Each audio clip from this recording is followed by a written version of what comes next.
warahmatullahi wabarakatuh. Selamat pagi, perkenalkan saya Insinyur Fitrani Amin, STMT, NIBN 00204891. Saya merupakan dosen tetap pada program studi Teknik Pertambangan Fakultas Teknik Universitas Muhammadiyah Kendari. Pada kesempatan ini, saya akan menyampaikan video tentang salah satu mata kuliah yang saya ampuh sesuai dengan bidang keahlian saya, perencanaan dan lingkungan tambang, yaitu mata kuliah Sistem Penyaliran Tambang. Video ini merupakan bagian dari pernyataan diri dosen dalam unjuk kerja Tridharma Perguruan Tinggi bidang pengajaran sebagai salah satu tahapan dalam penilaian sertifikasi dosen tahun 2026. Mata kuliah ini ditujukan untuk mahasiswa Teknik Pertambangan semester 6 dengan kode mata kuliah TBG 3632 yang berbobot 3 SKS. Mata kuliah ini diselenggarakan dengan 16 kali pertemuan,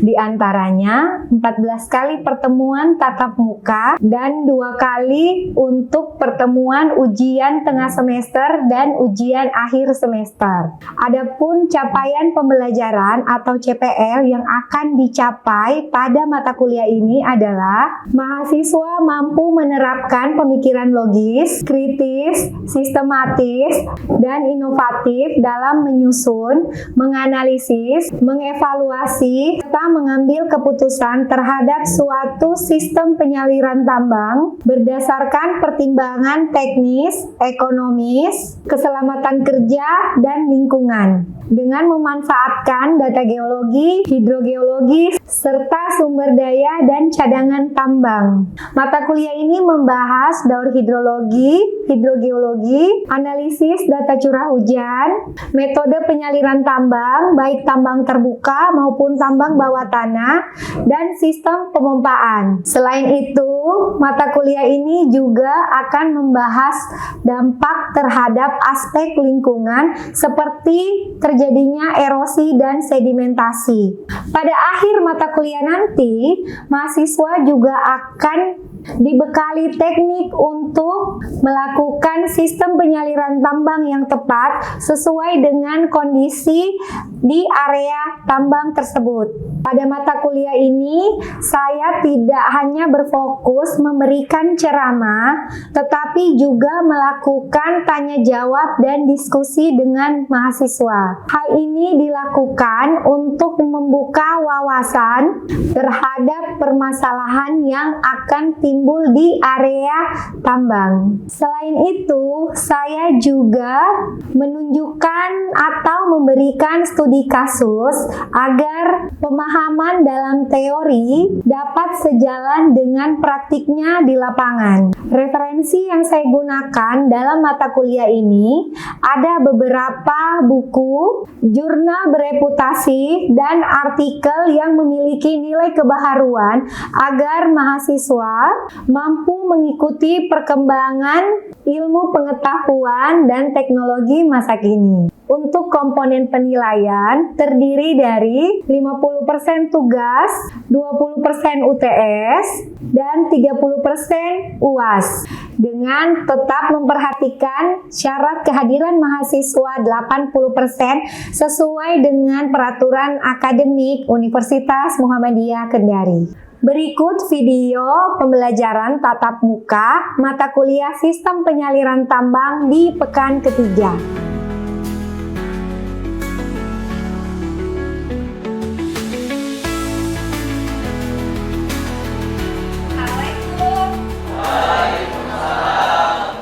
Oke, baik. Terima kasih untuk kehadirannya hari ini. Bismillahirrahmanirrahim. Assalamualaikum warahmatullahi wabarakatuh. Waalaikumsalam warahmatullahi wabarakatuh. Dan selamat siang. Siang, Bu. Oke, jadi hari ini kita akan melanjutkan materi kita yang di minggu sebelumnya. Tapi sebelum itu, Ibu mau absen dulu. Jadi, di minggu lalu, kita sudah sama-sama belajar tentang karakteristik dari hidrogeologi, dan jenis-jenis akuifer. Nah, sekarang Ibu mau mengulang sedikit terkait materi di minggu lalu. Kira-kira siapa yang bisa sebutkan dari jenis-jenis akuifer? Saya, Bu. Bu, mungkin baik saja. Yang saya tahu itu, Bu, jenis-jenisnya ada 3, yaitu bebas, tertekan, sama menggantung. Oke, baik. Silakan, ada lagi yang mau menambahkan yang lain? Ya, oke. Baik, untuk karakteristik hidrologi dan hidrogeologi meliputi beberapa hal. Yang pertama ada limpasan, yang kedua evaporasi atau penguapan, dan yang ketiga adalah infiltrasi. Oke, berarti artinya materi kita yang minggu lalu masih diingat ya. Nah, adalah terkait analisis curah hujan. Nah, pokok bahasannya terdiri dari sumber air tambang dan permasalahannya, kemudian ada curah hujan, periode ulang, resiko hidrologi, distribusi curah hujan, perhitungan intensitas hujan. Adapun tujuan dari pertemuan pekan ketiga ini adalah mahasiswa mampu menganalisis data curah hujan dan menghitung curah hujan rencana, intensitas curah hujan, serta menentukan daerah tangkapan hujan dan catchment area. Mengapa pemahaman tentang air diperlukan oleh orang tambang? Jadi air di tambang itu bisa mengganggu kegiatan penambangan. Contohnya bisa terjadi pit flooding atau tergenangnya pit area tempat kerja penambangan. Kemudian bisa terjadi penghambatan terhadap kegiatan pengangkutan karena jalannya yang licin akibat adanya hujan. Lalu pengaruh terhadap kemantapan lereng. Jadi kemantapan lereng ini berkaitan dengan kemungkinan terjadinya longsor dikarenakan beban yang cukup berat akibat adanya air yang masuk ke dalam pori-pori tanah. Lalu penambangan juga bisa mengganggu sumber daya air atau sumber air di sekitar area terdekat. Contohnya buangan air tambang ke sumber air permukaan, kalau misalnya tidak dilakukan filterisasi atau pencegahan, maka ya akan menyebabkan kekeruhan. Kemudian mempengaruhi juga ketersediaan air bagi masyarakat. Kemudian yang terakhir ya masalah lingkungan, itu pasti. Nah, ini jadi di sebelah kanan, sudut kanan, ini adalah salah satu contoh pit flooding. Belum pernah lihat pit flooding kan? Nah, ini ada beberapa foto. Pit flooding itu istilah pit tergenang ya. Jadi ini tambang CUAU, kemudian di sebelah kiri, sudut kiri bawah, itu adalah tambang batu bara yang sedang tergenang oleh air. Lalu ini adalah tambang nikel. Itu juga pit, ya, di tempat bekerja yang tergenang oleh air. Jadi kalau belum pernah lihat nih, ada beberapa foto yang Ibu siapkan. Permasalahannya sebenarnya dari beberapa tadi kemungkinan masalah yang akan timbul akibat air, itu yang perlu kalian tahu adalah kuantitas air yang masuk ke dalam tambang. Kapan, di mana, berapa banyak volumenya. Kapan kira-kira, jadi kita hanya bisa melakukan estimasi perakiraan. Terus kemudian, lalu secara geoteknik ini tadi yang Ibu sampaikan kaitannya dengan air yang sudah memenuhi rekahan-rekahan atau pori-pori dari batuan singkapan yang ada di sekitar yang membuat bebannya menjadi semakin besar sehingga menyebabkan terjadinya longsoran. Kemudian pengaruh terhadap sumber daya air. Sumber air yang ada di tambang. Jadi sumber air di tambang itu kalau tambang terbuka berasal dari air hujan, ya. Terus yang kedua air tanah. Yang ketiga limpasan atau rembesan dari sumber air permukaan. Kalau nambang di bawah tanah digali bisa jadi ditemukan air tanah. Iya kan? Jadi kalau lihat gambar yang tadi, ini sebenarnya bukan hanya hujan, tapi kombinasi kemungkinan besar di dalam kegiatan menambangnya dia memotong air tanah. Sehingga airnya terus-terusan muncul dan jadilah sebuah void. terus limpasan atau rembesan dari sumber air permukaan. Kemudian untuk di tambang bawah tanah itu sumber air tambangnya berasal dari air tanah. Kemudian yang kedua, rembesan atau bocoran dari sumber air permukaan. Jadi Ibu mau sedikit bercerita, tahun 2000, pokoknya angkatan 2014 kalau saya nggak salah, ya. Waktu itu Ibu masih mengajar di sebelah, saya bawa mahasiswa ke Pongkor. Ke Pongkor itu, tahu Pongkor? Tambang apa yang ada di Pongkor? Hah? Jadi levelnya itu, ini permukaan nih. Ya, ini permukaan. Masuk gerbang tambangnya ya. Masuk. Ini kita turun level ke bawah nih. Di sini itu ada sungai. Di level sini ada sungai nih. Pada saat saya di sana, kami sempat berdiskusi terkait penyaliran. Jadi ada kebocoran lewat sini. Itu bisa dibayangkan? Kok bisa Bu sungai? Iya, karena kita kan menambang di level bawah kan, dari permukaan, iya kan? Nah, jadi ini sungai bocor ke sini. Itu sempat tergenang tuh beberapa level tertentu di bawah. Jadi ternyata air ini tidak boleh dianggap remeh.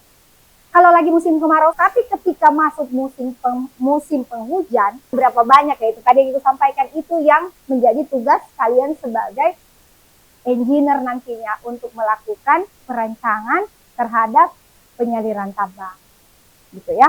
Nah, untuk sampai ke sana, salah satunya kita harus melakukan analisis terhadap curah hujan. Oke, jadi curah hujan itu sendiri, satuan curah hujan adalah milimeter, yang berarti jumlah air hujan yang jatuh pada satuan luas tertentu.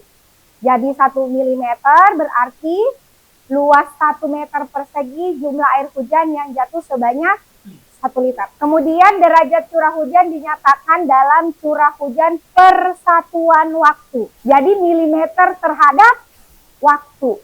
Ini adalah tabel derajat dan intensitas curah hujan. Nah, jadi derajat curah hujan dibagi menjadi 5. Hujan sangat lemah dengan intensitas 0,02. Dengan kondisi tanah agak basah atau dibasahi sedikit. Kemudian ada hujan lemah, hujan normal, hujan deras, dan hujan sangat deras. Bisa dilihat di tabel berikut. Nah, hujan itu sendiri ada alatnya untuk mengukur curah hujan. Di alat penakar hujan itu ada yang otomatis dan ada yang manual. Cuma kebanyakan sebenarnya dari sisi akurasi yang otomatis lebih akurat ya. Kalau yang manual tuh, jadi yang manual itu cara pengecekannya pagi di jam 0.77 itu sudah harus dicek. Terus dituangin, dilihat di gelas ukurnya berapa milimeter. Besoknya lagi jam 7 lagi, besoknya jam 7. Biasanya human error. Jadi ada beberapa kriteria penempatan alat penakar hujan. Jadi diletakkan kurang lebih 1 meter di atas permukaan. Berikutnya pengukuran umumnya 1 kali sehari, biasanya 07 pagi di pagi hari. Oke, ini tadi.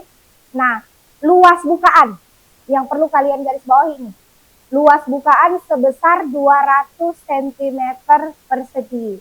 Ya, jadi maksudnya kalau misalnya kamu simpan alat penakar hujan, usahakan jangan dekat pohon. Dahan-dahan daunnya itu kan goyang tuh, jatuh, masuk airnya situ, itu kan udah tidak akurat, sudah tidak sesuai, benar nggak?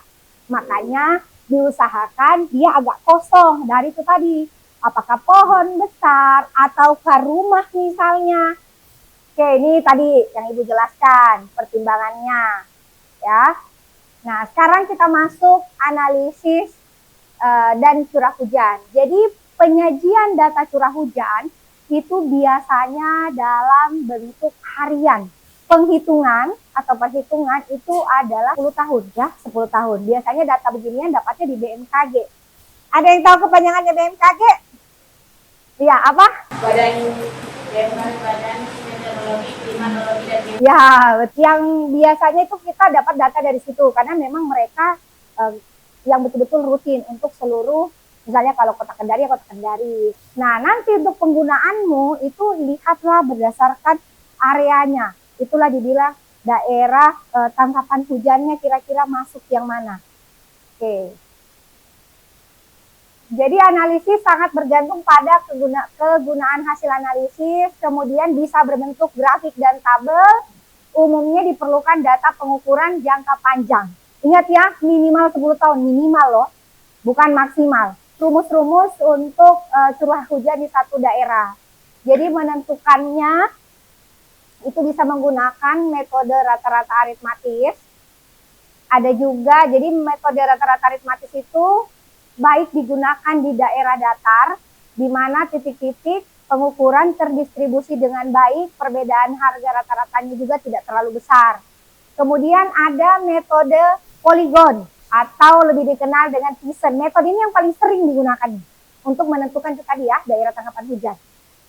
Itu daerahnya dibagi menjadi daerah-daerah pengaruh setiap stasiun pengukuran. Itu yang tadi Ibu bilang, kan belum tentu di lokasi tambangmu itu, walaupun ada alatnya, itu sudah 10 tahun, iya kan? Orang umur tambangnya saja mungkin bisa jadi 5 tahun, baru kamu datang di tahun keberapa, iya kan? Sehingga biasanya kita mengambil data dari luar. Nah, data dari luar itu ada beberapa stasiun.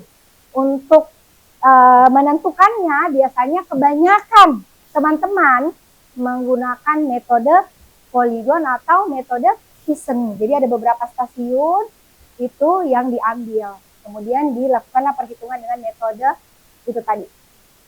Ada juga metode isohiet, ya, garis yang menghubungkan titik-titik dengan curah hujan yang sama. Terus kemudian curah hujan di daerahnya diapit oleh 2 garis isohiet. Ini cara perhitungannya ya. Nah, kemungkinan untuk memperhitungkan faktor-faktor yang berpengaruh pada curah hujan seperti morfologi, topografi, dan lain-lain. Kemudian ada metode kurva hypsometri. Ini digunakan pada daerah di mana variasi curah hujan terhadap ketinggian tidak dapat diabaikan. Nah, ini gambarannya saja untuk penggunaan metode poligon. Kemudian ada isometri, isohiet, kemudian ada hypsometri. Ini kalau secara manualnya perhitungannya. Nanti kita akan di akhir itu kita akan melakukan ini. Ya, memperkirakan data yang tidak terukur. Ya, ini ada beberapa metode rasio normal gitu kan untuk perhitungannya. Kemudian ada reciprocal metode juga. Ini ada beberapa seri data, itu ada annual series dan ada partial duration series. Jadi kalau yang annual itu seri data curah hujannya terdiri dari nilai maksimum tahunan. Kalau yang parsial itu intensitas hujan yang terdiri dari data yang diurutkan berdasarkan besarnya nilai tanpa mempertimbangkan waktu terjadinya. Jadi kalau yang satu itu annual sesuai urutan, kalau yang satu dia mengurutkan berdasarkan angka maksimum atau besarnya. Jika tersedia data tahunan jangka panjang, maka lebih baik digunakan annual series. Jika tidak tersedia, maka dapat digunakan partial duration series dengan memperhatikan perbedaan antara distribusi probabilitas antara partial duration series dengan yang annual series. Ini untuk perhitungannya. Kemudian jadi ada yang disebut sebagai periode ulang. Curah hujan akan menunjukkan suatu kecenderungan pengulangan pada satu jangka waktu tertentu. Itu yang tadi saya sampaikan. Kamu tahun 2011 itu seumur apa? Seumur berapa? 6 tahun. Yang tinggal di Kota Kendari siapa? Pernah dapat banjir yang satu Kota Kendari? Pernah kan? Rentan waktu itu sempat terjadi lagi kemarin kan? Benar enggak? Itulah yang dimaksud periode ulang. Mengestimasi itu, ini dia. Di sini nih perhitungannya. Gitu. Salah satu kriteria dalam melakukan perancangan sistem penyaliran adalah curah hujan dengan periode ulang atau biasa kita sebut dengan curah hujan rencana. Salah satu metode untuk menganalisis curah hujan adalah metode distribusi ekstrim atau lebih dikenal dengan distribusi. Ini beberapa rumus yang dipakai juga, resiko hidrologi, kemungkinan-kemungkinan yang terjadi, di mana parameternya adalah umur dari si tambangnya atau desain. Nah, makanya penting itu menentukan umur tambang. Kembali lagi dari data apa? Sumber daya, cadangan, supaya kita juga bisa melakukan perancangan terhadap sarana-sarana pendukungnya seperti sarana untuk sistem penyaliran. Ini tadi rumusnya periode ulang ya. Itu ada jumlah data hujan, di ranking dari terbesar ke kecil, kemudian curah hujan, ada yang data rata, ada deviasi. Ini jadi untuk sekarang untuk distribusi curah hujan dalam jangka waktu tertentu. Nah, dalam jangka waktu tertentu, apakah itu dia bulanan, tahunan, ataupun harian, bahkan per jam. Nah, intensitas jangka pendek dinyatakan dalam per jam. Besarnya intensitas curah hujan berbeda-beda disebabkan dari lamanya curah hujan. Untuk rumusnya biasanya paling sering yang digunakan itu yang nomor 4. Nih ya, nomor 4. Rumus Mononobe, sama juga tadi distribusi. Itu Gumbel itu untuk distribusi data curah hujannya, kalau ini untuk menentukan intensitas hujan. 1-3 untuk curah hujan jangka pendek, yang nomor 4 biasanya untuk menghitung setiap waktu. Makanya kebanyakan orang menggunakan tuh yang nomor 4. Ini tingkat keyakinan data periode ulang, itu nanti bisa kalian lihat dan baca. Biasanya ada periode ulang 2 tahun, ada yang 10 tahun, ada yang 50 tahun. Gitu kan. Nanti ini adalah sebagai nilai koefisien yang dimasukkan dalam perhitungan intensitas curah hujan. Nah, sekarang kita masuk contoh perhitungan curah hujan. Ini ada sebuah data, ya. Ini data hanya 2 tahun. Jadi dari tanggal 1 sampai 31, perhatikan ya, Januari sampai Desember, Januari sampai Desember. Di dalam data ini, itu kan variatif ya nilainya. Ini harian, berarti ini tampilannya harian. Iya kan? Karena tanggal ke-1, tanggal ke-2 di bulan Januari, Februari. Nanti ada jumlahnya nih di bawah. Ini jumlah. Coba hitung, apa benar 164 untuk yang yang Januari aja coba. Betul, berarti jumlah ya. Artinya ini adalah jumlah bukan rata-rata. Oke? Oke ya?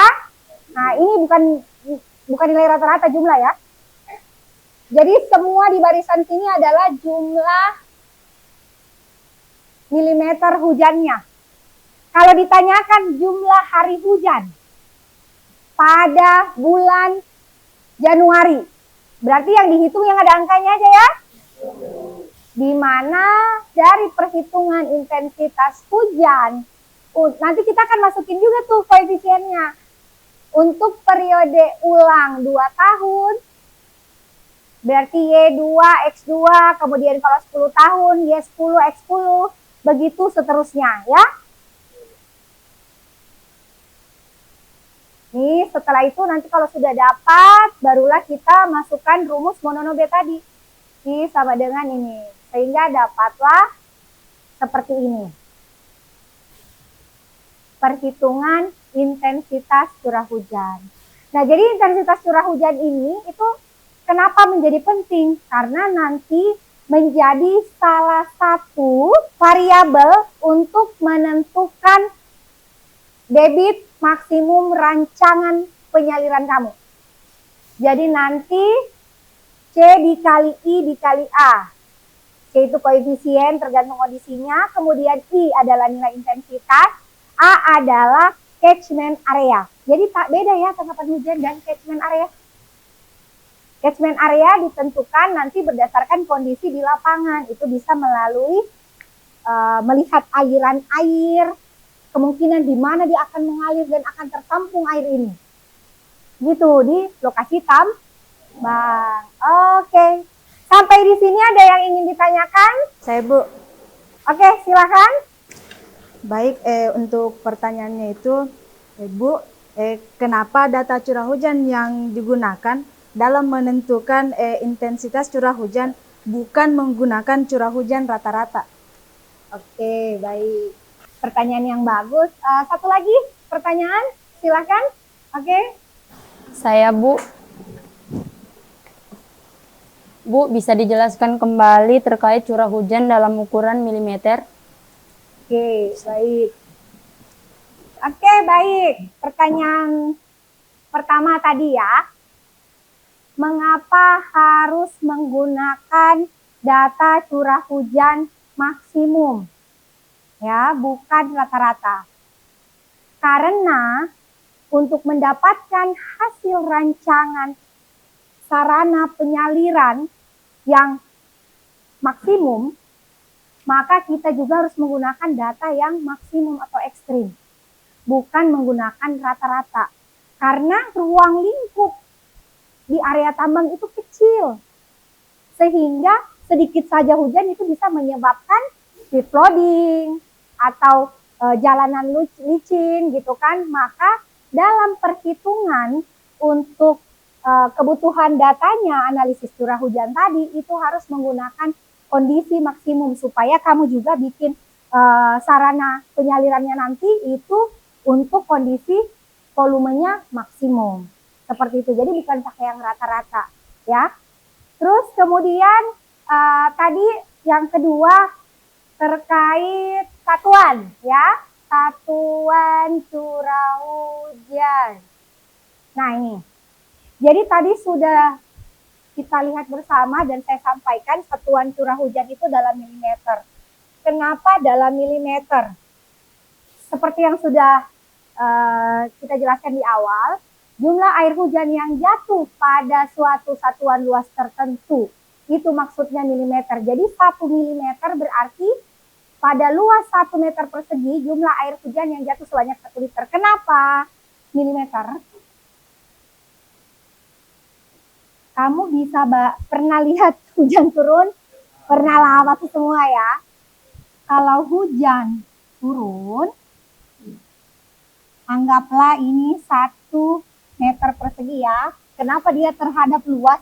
Karena itu tadi, dia punya area sebaran 1 mm sama dengan ini tadi. Ya, makanya kenapa satuannya milimeter terhadap luas, bukan terhadap volume. Bukan mililiter kan? Ya, jadi ini dia. Kan biasa lihat hujan turun. Hujan percik-percik gitu kan? Nah, terhadap itu. Ya, oke. Oke, baik. Jadi terima kasih untuk hari ini. Kalau misalnya nanti ada pertanyaan berikutnya lagi, nanti bisa disampaikan di pertemuan berikutnya. Jadi hari ini juga sebelum saya akhiri, itu nanti akan saya kirimkan untuk tugas individunya ya, untuk minggu ini. Oke ya? Oke. Terima kasih untuk pertemuan pekan ketiga terkait analisis curah hujan pada siang hari ini. Lebih kurangnya mohon dimaafkan. Jika masih ada yang ingin ditanyakan, nanti silakan bisa di pertemuan berikutnya. Terima kasih. Assalamualaikum warahmatullahi wabarakatuh. Waalaikumsalam warahmatullahi wabarakatuh.